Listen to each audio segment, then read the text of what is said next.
Hi, my name is Katie Peaslee, and this is my video for my final for EDU 660 with University of Concordia, Nebraska. I am here to kind of tell you about how this course has affected myself as a teacher, how I look at students, how I act differently in my classroom, and also to go over some of the things that are in my toolkit that have really made a difference.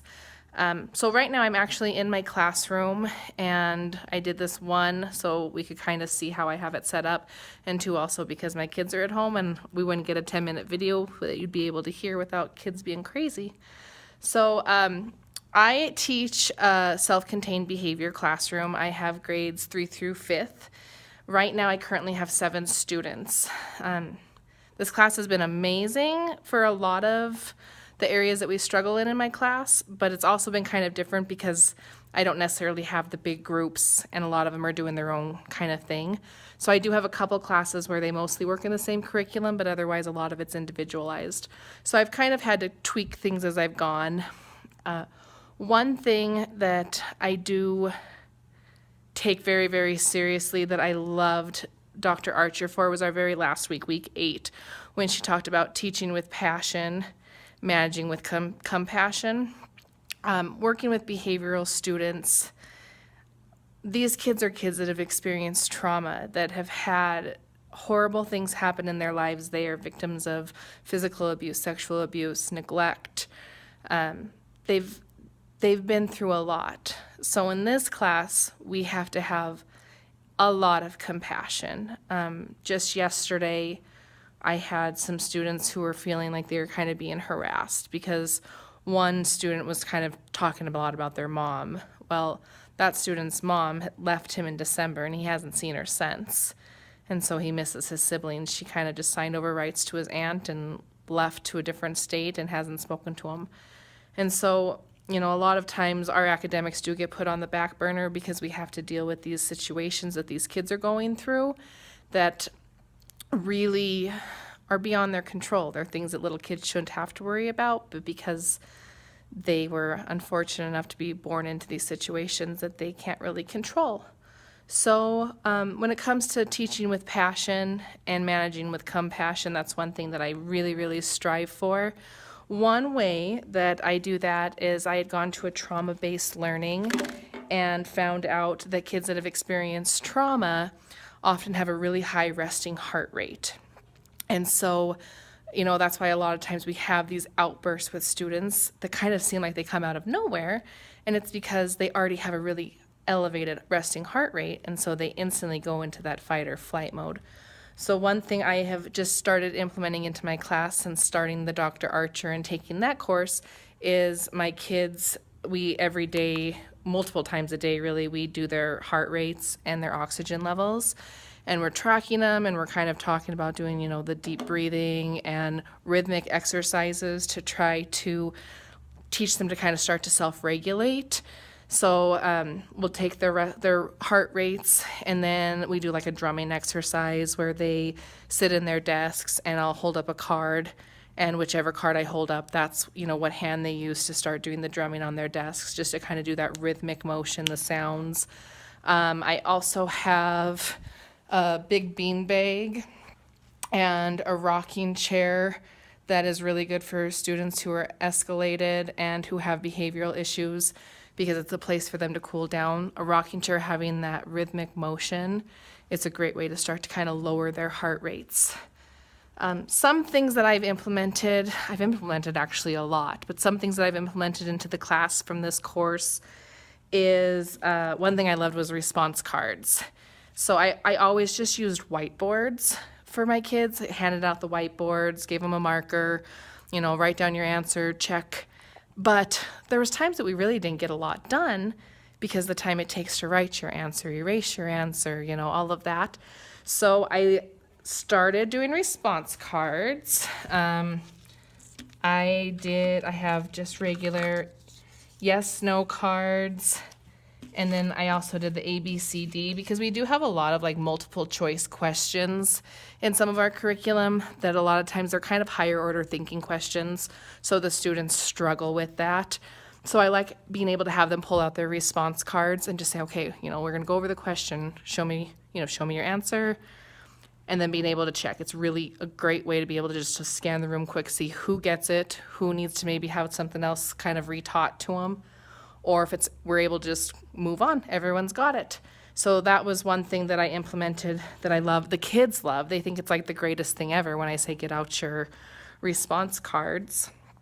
I still use the whiteboards a lot though too, because they do like that. I've started trying to have them go up to the board more because I think they feel like they're pretty cool to be able to go up and use the smart board and get that hands-on, out of their seats, action responses. We've started doing a lot more of like thumbs up, thumbs down for quick comprehension questions. I've really tried to do a lot more partner shares as well. So when my students are working together, our reading curriculum, it's direct instruction, and it does have a lot of choral responses built into it. So it has it like broken up into reading sections, and I usually go through and I mark down students' names on what passages I think they're going to be most successful with, because if I know one student struggles more with bigger words, I want to make sure I'm going to give him a passage that I think he's going to be able to read more fluently, and then that way he can hear other students modeling the tougher reading, and then when it comes back and we do more reviews, hopefully he'll have already heard it, seen it, and then be able to read it on his own.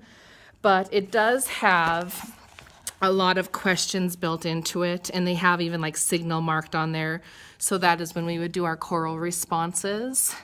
But I'm trying to build in more partners, like where you're working with partners as well, because that's not really built into our curriculum. It's a lot of either choral responses or individual responses.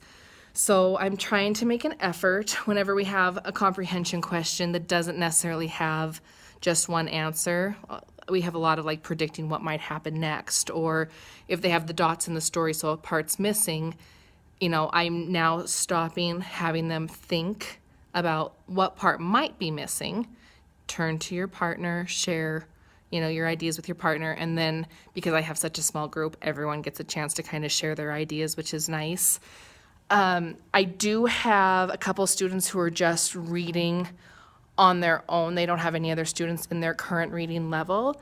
And so with those students, they're getting a lot of just one-on-one, which is good for them because I'm making sure that they understand it, but it's also kind of tough because I like being able to have them have that partner experience.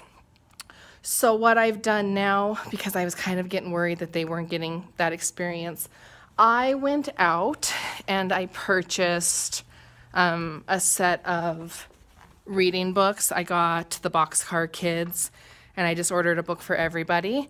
And so now, when we have like a break in the day, or if we get done with our work early, I'm having them where we're doing group reads for the Boxcar Kids. And then that's allowing me to be able to kind of implement those strategies with the students who are reading one-on-one. So they're still able to, do think, pair, shares, and look, lean, whisper, things like that. Another part of my toolkit that I really do like is having the cards that have the different strategies and the steps to them and when to use them. There's times that when I know that my kids are kind of struggling and I'm thinking, well, what can I do? I pull out my cards, I'm able to kind of look at them, and it gives me a lot better ideas on what strategies I might be able to use with them. Let's see. One other thing that I've kind of learned from Dr. Archer in this course is the importance of letting kids kind of escape from just the regular routine of sitting in your desk, reading, raising your hand, answering. So I wanted to kind of bring in a project into our class that I thought would be kind of fun for the kids, but also educational, get them out of their seats, hands-on.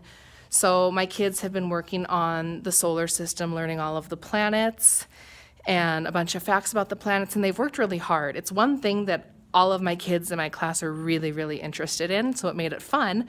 And so what they just got done actually finishing yesterday was they made solar systems. And so they were able to make their sun, and then we went through and we have all of the different planets. They were each able to paint them. We have them going, rotating around the sun in order from closest to the sun to furthest away. They were able to make, a ring for Saturn, which they thought was awesome. We included Pluto just because even though he's a dwarf planet, we're pro Pluto. We wanted him in there. So that's another thing that I'm trying to do is I'm trying to do more hands-on activities, more interactions where they're able to get away from just the plain reading, answering, moving on, because I do think that all students, especially kids who do struggle with behaviors, they need a little bit more of that hands-on and learning and just diving in, because you can give a kid a passage to read. They might not learn anything, but every single one of my kids now can tell you the planet names, their order in the sun, and a fact about them, which is awesome. So I have learned an awful lot in this course. I have really, really enjoyed going through all of the videos of Dr. Archer and trying hard to implement a lot of her strategies. I know that there's so much more that I've implemented in, but since we have about 10 minutes and I'm already there, I'm going to go ahead and stop. But thank you for your time. Thank you for having a great course, and I look forward to continuing my education. Thank you. Bye.